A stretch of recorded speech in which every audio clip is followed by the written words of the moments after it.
How bad is Batman's Platinum actually? Bad enough to make me look like I've spent all day in a pool of chlorine with my eyes open? Or bad enough to give me PTSD every time I see a green question mark? Both. Well, today I'm going to find out by getting the Batman Arkham Knight Platinum myself. This will finally complete my Batman Arkham trilogy that I've technically been working on for the past decade. I don't want to talk about the other one. This is arguably one of the best gaming trilogies of all time. Arkham Asylum made simple button inputs feel and look incredible. Arkham City expanded on Asylum and made a great game even greater. And Arkham Knight improves even further on near perfection by tying up loose ends from the previous two games and concluding Batman's story. The Platinum, however, we'll get to that later on. Just like in the previous installments, this game is set in Gotham, where it rains 90% of the time, which makes me think we're somewhere in England. On Batman Year, we wear the cowl once again, where throughout one very long night that makes you feel like you're in the middle of an eclipse, you're able to permanently damage multiple thugs and villains, both physically and mentally, but never kill. God forbid you take a life. Turning them into a vegetable or giving them crippling anxiety and PTSD for the rest of their lives is a way better outcome. No matter what, Batman will not kill. Batmobile torture before a concussion? Yes. Tank hit and run while pumping 1000 volts through your body? Sure. Destroy your thorax with a non-lethal round bigger than a football? Why not? Break every single bone in your body? Absolutely. Taking a life? Hell no. I'm no doctor, but surely dying would be the bigger mercy here. However, logically thinking, it's a very good business scheme. If the villains are dead, Batman's out of a job. They don't call him the world's best detective for nothing. I'd also like to add that this video may trigger feminists. We'll get to that in a bit. Now, in my opinion, the combat mechanics are as good as ever, the graphics look incredible, and even hold up to this day. I mean, if we compare this 2015 game to 2022's Arkham Knights, that is one big pile of shit. Well, that's a topic for another video. In addition to these great improvements, you also have access to the Batmobile for the first time, which is both a gift and a curse. Expect an unnecessary amount of complaining throughout the video. For now, let's have a look at the Platinum. It's a 4 out of 10 in difficulty and requires 2 playthroughs over the course of 40 hours. Essentially, a B rank in Farruski clan rating. And compared to the previous 2 games, it's considerably easier. So why the hell did I give up on it in 2015? Well, there's a few reasons. For starters, the Batmobile is way overused. The game forces you to use the Batmobile for virtually everything. On top of that, there are 243 Riddler trophies to collect. When I originally played this game in 2015, the idea of collecting all these Riddler trophies was worse than waiting for your turn in a blowbang. It's worth mentioning this is another game from the on-Platinum backlog. Arkham Asylum and Arkham City I managed to Platinum about a year ago on the PS3, so I felt it was time to complete the set. Now, I did complete the story back in 2015 and popped the majority of the trophies, so this time round I only needed 12 for the Platinum, 10 bronze, 1 silver, and 1 gold. Therefore, I start this mission with 52 out of 65 trophies. Nice. This shouldn't take too long, is what I thought. How wrong was I? So with all that in mind, let's break down the steps to get this Platinum. There is none. I suppose intelligence wasn't a stat God saw as a priority in my creation. Since I needed to start from scratch, this Platinum will end up taking 6 steps. Completing the story on normal, as well as doing all the side quests, pop the remaining miscellaneous trophies, which included Brutality 101, arguably the hardest trophy in the game. I'm done. Collect all Riddler trophies, which is by far the most tedious trophy, obtain 69 medals in AR missions, and complete New Game Plus. Even though I had a hell of a lot to do for a very small amount of trophies, I was more than committed to finally get this Platinum after giving up on it all those years ago.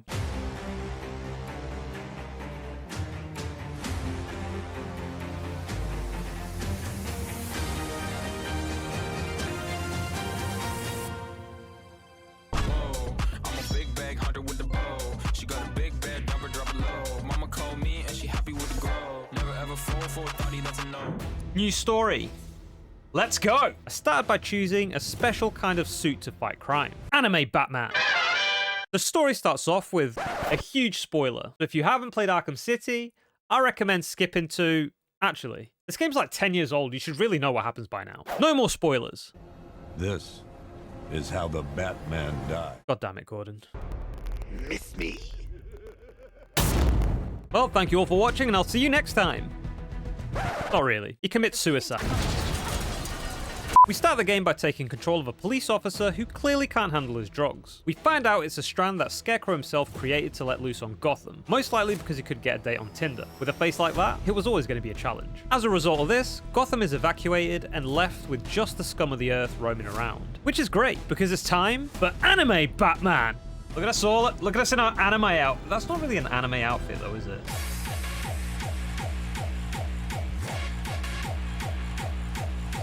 Gotcha, bitch! We eventually get introduced to the rocket-powered tank-transforming entity known as the Batmobile, which is a great addition, if the developers didn't decide to shoehorn it into every single section. Puzzle? Batmobile. Traversal? Batmobile. Boss fight? Batmobile. A section of the story where some badass combat could have taken place? No! Batmobile! I'm getting a bit ahead of myself here, but you get the point. Now, alongside the main story as an aspiring chiropractor, I also tried to do some side missions early on to start chipping away at the 100%. If there's one thing this game offers a lot of, it's side missions. These included rescuing firefighters and chasing a mentally disturbed serial killer, to name a few. I'll also add that for the random Riddler trophies to show up on the map, we have to politely ask his henchmen for their locations. Where are they?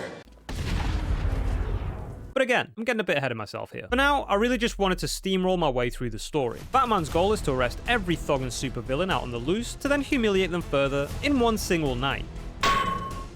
Early on, we managed to arrest Poison Ivy, which we'll be coming back for later on. I really wish we hadn't. The main antagonists in this installment are the undateable Scarecrow and the Arkham Knight, a much edgier version of Batman, if that was even possible. It was a bold move not to include Joker. Oh, wait. So apparently his blood was sent to multiple hospitals before he died in Arkham City, and any patients that received it were now slowly turning into him, including Batman. What? What the fuck? I know, pretty ridiculous. But I chose to ignore this ridiculousness for the fact he pops up when you least expect throughout the game. So... Whoa! Fucking hell! It's the most Joker thing ever, and I appreciated it. Now, the main story intertwines with the side missions throughout the game, so I'm going to give you a breakdown of each one, and I'll let you guys be the Batman and connect the dots. Think of it as if you're watching a Quentin Tarantino movie. Storyline 1 covers the Gordon family. We have a lovely flashback showing how Barbara became the Oracle. Oh, the fuck? Oh, right, yeah, this is a flashback. Look at the man's drip, though. It looks like Ash Ketchum if he lost his mind. With a limited movement, kidnapping her wasn't much of an issue for the Arkham Knight. She is technically damsel in distress number 1. She inhales Scarecrow's strand, and the thought of dating him inevitably causes her to... Bruh. Naturally, Joker comes in to taunt. Oh, you can't bring her back. Let Uncle Jay take charge. No more bad memories, no more pain, no more fear. Scout on her. Anyway, when Gordon hears about this, he's not a very happy man. He blames Batman for her death and then kills him. Well, thank you all for watching, and I'll see you next time. Not really. He commits suicide. Turns out Barbara isn't actually dead. How predictable. No way. Did that actually happen? After saving flightless Barbara, we end up in a big-ass tank battle. Because of course we do. Why are we still here? Just to suffer. Every night. Damsel in distress number 1, saved. As a reward, we get an even bigger tank battle.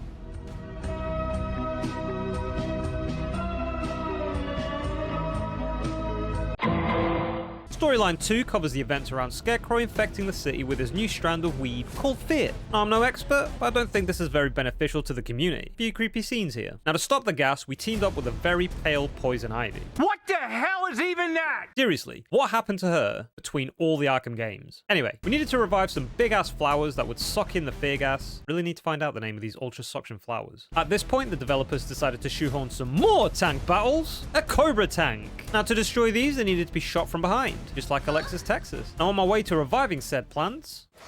Whoa, fucking hell. Not sure about you, but I almost shat my pants a second time. The first time is tied to a side mission, but we'll get to that later on. Anyway, we revive this big-ass suction flower, but despite our brave efforts, the fear gas is released anyway. So, Poison Ivy comes to the rescue. He turns Super Saiyan and powers up her plants, while at the same time, Batman had the job to revive even more plants, which involved more tank battles, followed by some more tank battles, which then led to destroying the Cloudburst tank, which was another tank battle, followed by yet another tank battle. Oh my god. After finally dispatching all manner of different tanks, it was time to thank the badass Poison Ivy for her help. Immune to the fear gas, she's a force to be reckoned with. A real woman with power in this game that didn't need to be saved by Batman, and she's dead. The only damsel in distress, not in distress, and the game killed her off. Storyline 3 I briefly mentioned before. It covers the events of Batman losing his mind while being infected with Joker's blood. This causes Joker to appear every now and then and give us 2 cents on situations. Anyway, we need to sort out the other Joker clones that have been released by Harley Quinn. One by one, we take them down. Now I have to say, they all have pretty unique ways of being dealt with, which was a nice variety, and the way you can tag team in this game is just the cherry on top. Oh, dual team takedown! Yeah! During these events, we also get some pretty disturbing flashbacks from when Jason Todd was captured and tortured by Joker. Tell me. Of course, sir. Whoa! Never could stand a tattletale. Now with Robin being the caring partner he is, he recommends Batman be locked in a cage in case he goes full Joker mode. However, Batman is the locker-upper, so with a quick reverse Uno card, Robin is locked up instead. Storyline 4 covers the events surrounding the Arkham Knight. This guy seems to be better at Batmaning in every way. Probably why he got his name on the cover of the game. He also seems to know everything about Batman as well. Makes me wonder if it's someone that had guidance from Batman at some point. Now we've already fought him in a tank, but now we needed to fight him again. You guessed it, in an even bigger tank. What the fuck is that? This was more of a cat and mouse chase than an actual boss fight, but we eventually managed to get rid of the Batmobile. Thank God. Never mind, he has a spare. For fuck's sake. Now if by this point you hadn't figured it out already from the endless Jason Todd references, the Arkham Knight is Jason Todd, a shell of a man from the endless torture and brainwashing by Joker. This was as much of a surprise reveal as the villain at the end of every Scooby-Doo episode ever. I hope you had fun figuring out where all the storylines intertwine and at what point they take place. If you didn't have fun, well, it just means you weren't smart enough to figure it out. It's okay. Intelligence isn't for everyone, I know. Anyway, since all storylines more or less intertwine at this point, we'll just finish it off all in one go. Now remember that time Batman locked Robin in a cage? Pepper Ridge Farm remembers. Well, he's now been kidnapped by Scarecrow, and apparently so has Gordon. The Joker pretty much sums up exactly what I'm thinking. Caring for friends is overrated, especially yours. They can't be left alone for 5 minutes without being kidnapped. He's out of line, but he's right. However, we are the pinnacle of bravery and justice. We need to, even if that means... bitch. As I was saying, even if it means revealing our identity to the world. We start by willingly getting in a dodgy van, which really disappointed me since we didn't even get lured by a shady guy offering sweets, poppies, and a good time. This led Batman to have another psychotic episode, obviously inspired by The Matrix Reloaded. And in case you've forgotten, Batman never kicked. Never mind. Well, Batman belongs in one place and one place only. That's right, we're back to where it all began, where the biggest face reveal since Dreams was about to happen. As a reward, we get a monumental dose of that sweet fear nectar, which throws us into the funnest part of the game by far. In an alternate universe, Batman is the Joker, and Joker is Batman. And Joker does kill.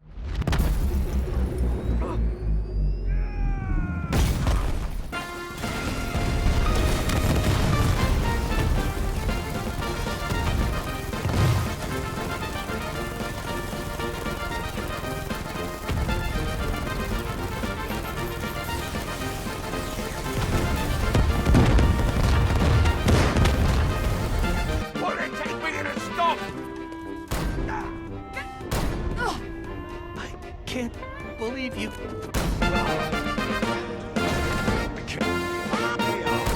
Sadly, this game isn't called Joker, it's called Batman, so the fun is cut short. Batman finally conquers his fears, locks Joker up in the deepest corners of his mind. Red Hood comes in to save the day. Batman gives Scarecrow a taste of his own medicine, a scene inspired by Batman Begins. What a great film. Scarecrow's locked up. The end. Not really. To get the true ending in this game, we need to do some side quests. And since I had to 100% the game anyway, it was fitting. With the story pretty much now complete, I popped 0 out of 12 trophies.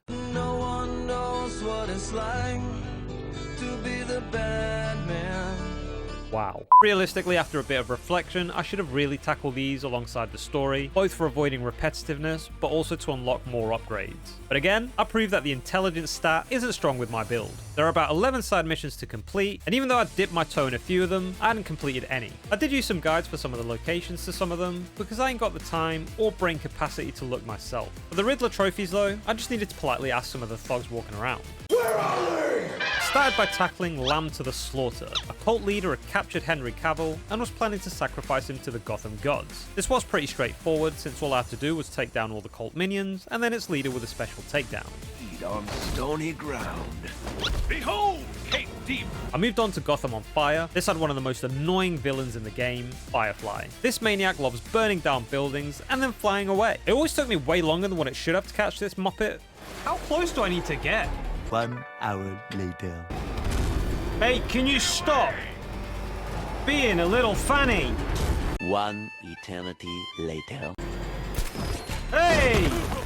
Which may have been because I was pressing X instead of L1 to perform a takedown, but we'll ignore that fact. After catching him and opening a can of whoop-ass 3 separate times, similar to a Super Mario boss, he was finally behind bars. Next, it was Penguin's turn. For the Gone Rider side quest, I needed to find all the different weapon caches scattered around Gotham. It was a pretty lengthy mission as a whole, and with very little variety. I marked the van, knocked on the door and asked if they had time to talk about our Lord and Savior Jesus Christ. Naturally, they fled, which allowed me to follow the van to the hideout. I take out all the thugs and blow up the safes. Nightwing was also a partner throughout these sections, which made it a nice little addition. No hiccups to be had here, for the most part. Luckily, Nightwing was there to save the day, and we'll learn from Batman's mistake. Never mind. With now all 3 Robins being captured by someone at some point in time, it's clear that Batman's training methods aren't as efficient as they seem. Anyway, because the last weapon cache was a rescue mission as well, it was slightly different. We simply show up at the location, take out the thugs, and save Nightwing in epic Batman style. No! Stop! Ow! I tackled the perfect crime next. There's a similar side mission in Arkham City that involves mutilated bodies as well, but I'm pretty sure it's unrelated to this one. Either way, to solve this mystery, we would go to the location of the mutilated bodies, which I totally didn't use a guide for. We'd scan all 3 levels of depth, and eventually get the location of where the sick individual was hiding. I don't even need to say anything about this one.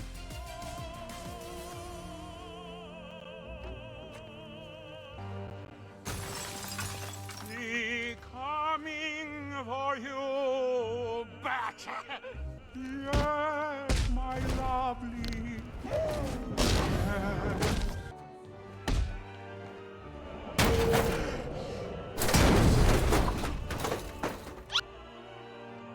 The Friend in Need side mission was a conclusion from a mission in Arkham City. Lucius Fox went missing. Obviously, the man made all our tech, and it's Morgan Freeman. We have no choice but to save him, even though I had second thoughts considering he also designed the Batmobile. Anyway, I parked in my designated spot where it's conveniently the size of a tank, and go to town on Lucius for creating the Batmobile. Just kidding. The man beating up Lucius was Hush. He used parts of different people to look like Bruce Wayne. This was pretty straightforward, with no hiccups. The heir to the cowl was also continued from Arkham City. Azrael wants to become Batman's apprentice and take over the role of the protector of Gotham, since Batman is retiring by committing suicide.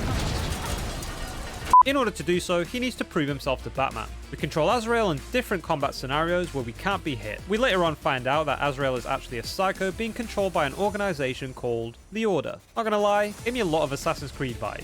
Anyway, we're obviously not gonna kill Batman, because he commits suicide. The line of duty was next, where we're tasked in saving all 16 captured firefighters from a number of different scenarios. Most of them were your typical mob groups, but sometimes a bit of stealth was needed, and other times it was just plain annoying with turrets scattered everywhere. The weirdest thing about this was how highly they were all talking about their chief. He fought, gave us hope. He even found time for the victims of fires. Next thing, the window above me smashes, and there was the chief, pulling me out. Now, I've been around long enough to know no one is that nice. Yes, I have trust issues, but that's not the point. The point is, my bat sense was tingling, and I was right! Turns out the chief sold out all his colleagues for an early retirement. Jail for you. Two-Face Bandit revolves around Two-Face, who would have known, robbing all 3 banks in Gotham. Again, this was pretty straightforward. It just consisted of taking out all the thugs under a certain time frame, and I'm not gonna lie, I was a bit disappointed that Two-Face was taken down in the same way a random thug would be taken down. But at least it wasn't a tank battle. Next! Oh, Jesus Christ! Fucking hell! Oh, I think I just shot myself. Let's watch that again. That, ladies and gentlemen, is the face of pure fear. The creature of the night revolves around a man-bat. We needed to scour the skies in order to take down this abomination so we could take a blood sample. Once we do, we find its lab, or lair. Create a cure, we discover his name is Dr. Kirk, who seemingly had a bat fetish, similar to Morbius. However, once he turned, he ended up killing his wife in a fit of rage. R.I.P. We then scour the skies once again, with the odd can of whoop-ass being opened in between, administer the cure in separate occasions for some reason, to then arrest the mentally traumatized doctor. Justice has been served. All I had left, apart from the Riddler side mission, was to take down the militia. With the retirement of the Arkham Knight, Deathstroke took the reins. I was pretty excited to be able to fight him. I'm sure the developers had something extra special planned for this absolute badass. Before I could do that though, I needed to lure him out by taking down every single militia-related task. In other words, it was map clearing time. Rocksteady took a page out of Ubisoft's book and decided to annoy every gamer on the planet. Luckily, while doing this, I managed to get most upgrade points. Just in case you didn't realize just how much of a map clearing task this is, I'll break it down for you. I had to disable all watchtowers, destroy all the flying drones, destroy all mines scattered around the city, which were followed up by tank battles, close down all the roadblocks, and finally take down all the wandering armored cars while dealing with game crashes. Motherfuck. Bro, this game is pissing me off. And I definitely didn't die at any point while doing these side missions.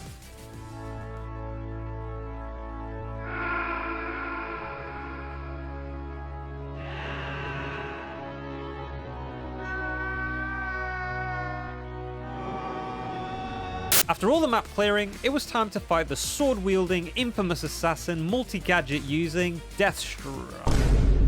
It's a tank battle. What the fuck? And not even a good one. Just shit. At least I managed to get a few more upgrades. Regrettably, I saved the worst for last. It was time to collect the notorious Riddler trophies while saving the final damsel in distress, Catwoman. She'd been captured by the Riddler, can't escape on her own, and has to rely on Batman to save her. Now, I know I said I was going to do the miscellaneous trophies before the Riddler trophies. However, I thought I'd have all the upgrades by now, but I don't. So here we are. To free Catwoman, I first had to complete the Riddler races tied to the non-collecting side of things. These actually weren't too bad, and I managed to complete them all between 1 to 5 attempts, while managing to complete the first one with perfect planned timing. Complete a lap in less than 0.42 seconds. I did it in 41 seconds and 56 milliseconds. Now that is high quality calculation. The other puzzles were a different story. There are a number of different types which required the use of intelligence and the Batmobile. Both things I'm not very good with. But I am supposed to be the world's best detective, so I managed to do them all first time. Jokes aside, this last race was fucking horrendous. I failed more times than I can count. I mean, to be fair, I can count them, but I don't want to. After a lot of attempts, the final puzzle was completed and Selina was free. Solve every last riddle in this city and I'll fight you, Batman, but not a moment before. For fuck's sake. This dude just doesn't give up. Nonetheless, Selina is now free. And we don't even get a thank you. You're not going to thank me. Why? It's what you do. No one knows what it's like to be the bad man. All I have left now was one of the most monotonous tasks known to man. I'd already found a few throughout my time with the game, but nowhere near the amount I needed. I highly recommend using a guide for the Riddler trophies because the time commitment to do them without one just isn't worth it. I've no idea how these devs thought how some of these riddles could even be found without a guide. Now, just like in the previous games, there were all sorts of different ways to get these trophies. They would consist of random Riddler trophies, just sitting there waiting to be picked up, although they were sometimes hidden behind walls. They're the most common and easiest ones. I like these. These are nice. These are nice and quick. A riddle where you have to figure out what the hell the Riddler is talking about. Is it me? Or does young Bruce Wayne look like Neville Longbottom from Harry Potter? Puzzles with enemies where you had to direct them to a certain location or just straight up destroy them. Breakable objects scattered all around the map and inside various buildings. Races, not the Batmobile kind, but the gliding kind. You'd get coordinates to your start point and then you would have a certain time to reach the destination. Some of them were fairly easy, others were really fucking annoying. No way! It seems you have lost. This game is irritating. hacking riddles, Riddler bombers where you have to scan for the target and then electrocute them, and of course puzzles where you needed to use the Batmobile. Some where you had to find a trail to find a hidden Riddler trophy. Most times these would take a stupid amount of time, and some where you had to shoot question marks. In conclusion, this was more boring than doing house chores, and I generally would have preferred to use Vicks Vapor Rub instead of lube just to feel some sort of emotion. Even the game was sick of Riddler. You're not gonna... Oh, you motherfucker. Of course, I carried on asking the public politely for clues so I could get all the locations. Where are they? Sometimes I wouldn't even really understand the assignment, which ended in death. And sometimes I was just plain stupid. Riddle me this. What's dead? You! Yeah, well, riddle me this. But again, you already knew that. Towards the end, I'd be that bored that basic motor skills would just fail. Why can't I? What is wrong with me? Fair to say, I was reaching the same limit I reached back in 2015. You know what? It was exactly at this point where I gave up on this game the first time, and I can see exactly why. In addition to being more bored than watching The Real Housewives, I also started getting sick of the anime Batman outfit. It was time for a change. I let chat decide what cowl to wear for the remainder of this platinum mission, and as always, they didn't let me down. With the fashion issue updated, I carried on the monotonous task of collecting Riddler trophies. Not only were some of them really boring, but others really stupid. Can you tell how much I hated doing this yet? The closer I got, the more motivation I started getting as well. This torturous ride was almost at its end. Only 10 riddles remaining. Oh my god, 10 left. 4 to go. Oh, One riddle remaining. one left. Oh my god. And finally, after countless hours of monotonous grinding, it was finally time to take on the Riddler. I'm going to be honest, I definitely don't recommend saving all the Riddler trophies until the end. I recommend doing as many as possible throughout your playthrough, because it will make this trophy so much less tedious. With that horrendous task finally done, it meant all side missions were now complete, and I popped one single trophy. No one knows what it's like to be the bad man. It was now time for the AR missions that have absolutely no relation to Nick AR. For this trophy, I needed to obtain 69 stars in AR challenges. These challenges are scattered all over the city, with some of them needing certain objectives completed to be unlocked. But once you do unlock them, they're available in the main menu. I also heard that if you buy the DLC, it's a lot easier to get the stars since there's a much bigger variety to choose from. But I'm a cheapskate, so I wasn't going to spend any money. The only DLC ones I did do were the Scarecrow races, because they were free. Now, even without the DLC, there is still a fair amount of variety. There were time trials with tank battles in between, Cobra tank battles, taking down armored cars, standard time attack races, Predator challenges that, unlike previous games, are much easier. There was only one that had a time limit. All the others just needed certain objectives being completed, which were pretty easy as well. You had the standard tank battles, combat challenges, and the dreaded Riddler races. Although, I found them much easier this time round. You're an embarrassment. The only challenges I really struggled with were the Cobra battles, but even after a bit of practice and memorizing enemy patterns, even these weren't terrible. All in all, it was a pretty straightforward experience. Not bad. We did it, boys. We did it. With all stars obtained, I was down to my final step, the miscellaneous trophies. I started by taking down 20 cars without the Batmobile to pop the real deal trophy. The majority of these I did while playing the game normally. Oh, the real deal. There we go. I thought it was best to get the hardest trophy out of the way next, so I decided to go for Brutality 101. For this trophy, you need to perform 15 different combat moves in one free flow. In other words, you can't lose your combo, so no failing and no getting hit. Oh, no way. Oh, you fuckheads. Oh, no. Just fucked it up again. Come on. Oh.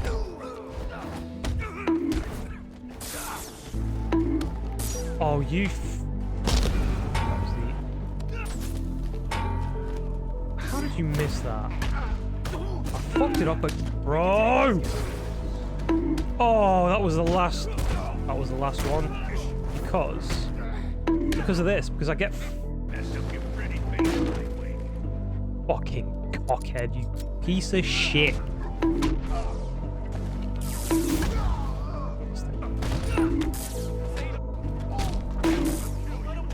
Always them shield fuckers. Every time it's them shield fuckers. Thank you.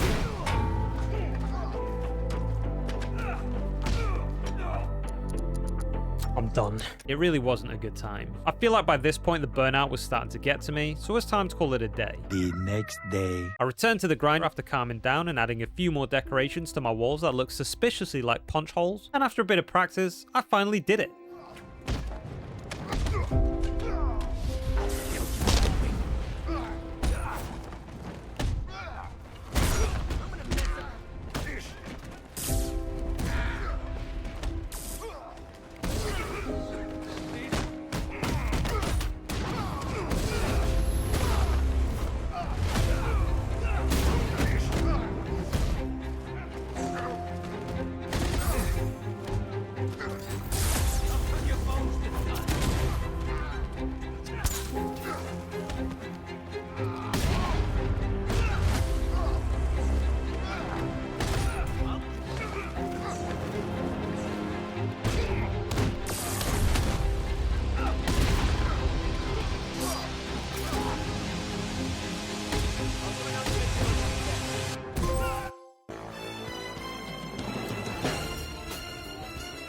The next trophy I went for was a Leap of Faith. For this one, I had to complete 8 different jumps over 100 meters with a Batmobile. Now, apparently the game doesn't measure 100 meters very well, nor is there a tracker, but while using a guide, I just repeatedly jumped over all 17 ramps in Gotham until it finally popped. Blunt Trauma was next. For this one, I had to perform every type of Predator takedown. Not that kind of Predator. The easiest way to do this is by replaying different types of combat AR challenges. Now, I probably had already performed the majority of these, but I couldn't remember which ones I hadn't. So I did them all again. Here's a compilation of thugs having their faces smashed in with different takedowns. Enjoy. Singing low while I pop a bottle off of your chain swinging, clang clang, and it costs a lot. Bitch, I'm always at the guala, yeah, and you are not badass beat. Keep on going till you hit the spot. Whoa, I'm a big bag hunter with the bow.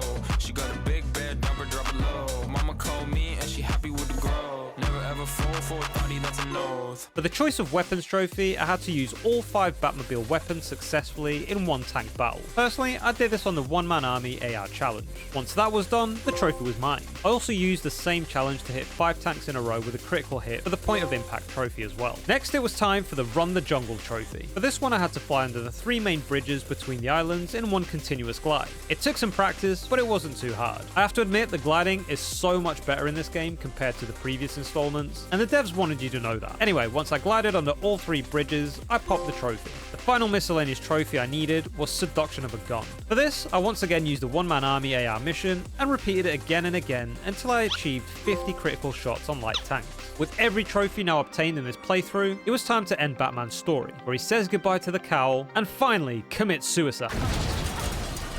Not really. Harley Quinn kills him.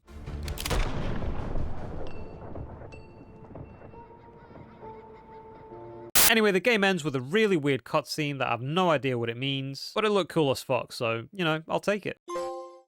The only thing I'd left to do was complete New Game Plus, which at the time of recording I'd already started. Anyway, the only differences are that the enemies hit harder and you can't see the little Q when they're about to attack, so no bat sense. On the plus side, all of the upgrades and gadgets from your original playthrough were all available. So, after destroying countless tanks, knocking out countless enemies, figuring the puzzles out in a slower than average time, and dying in stupid ways, Bats? Bats? I finally popped the Long Halloween trophy and the Platinum trophy. This was my Platinum 122, which took me 186 hours over the course of 9 years and 2 months throughout 3 playthroughs. This is definitely an incredible game that everyone should play. Some things are definitely overused, like the Batmobile. There are way too many Riddler trophies to collect. The New Game Plus is honestly something that could have been left out to get the Platinum, and I feel the story could have been a little bit better, but it doesn't take away how good the overall experience is. And of course, this is just my opinion. When you compare it to the other DC games like Suicide Squad and Gotham Knights, it definitely shows just how much love and effort was put into this game. And I shouldn't even need to say this, but we are on the internet, so here goes. I hold no grudge or hate towards feminists. What I mentioned in this video are just jokes. If you took offense to it anyway, then I'm sorry. You really should get over it. So, realistically, this Platinum isn't bad at all. I probably should have started with, how good is the Batman Platinum?